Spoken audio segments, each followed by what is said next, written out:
Hello guys.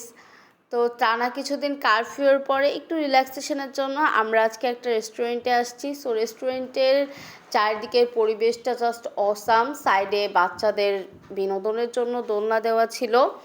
এছাড়াও এইখানে সবচেয়ে ইন্টারেস্টিং একটা ফ্যাক্ট হচ্ছে এটা একটা বাঁশের তৈরি পুরোটা রেস্টুরেন্ট। অ্যান্ড আমরা যেখানে তারা খাবার সার্ভ করে ফিডিং স্পটটা পুরোটা পানির উপরে ভাসমান, তাই এটার ভিউটা আরও বেশি সুন্দর আসছে। অ্যান্ড এটা ডেকোরেশন করা, উপরে দেখুন ঝুড়ি দিয়ে, ঝুড়ির ভিতরে লাইট দেওয়া। এক কথায় গ্রাম বাংলার সকল ঐতিহ্যই প্রায় ওরা তুলে ধরার চেষ্টা করেছে।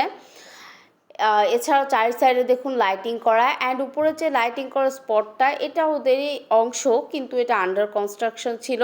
আমরা এখানে খেয়েছিলাম coffee and fried rice, chilli chicken. Next ভিডিওগুলো দেখার জন্য সাবস্ক্রাইব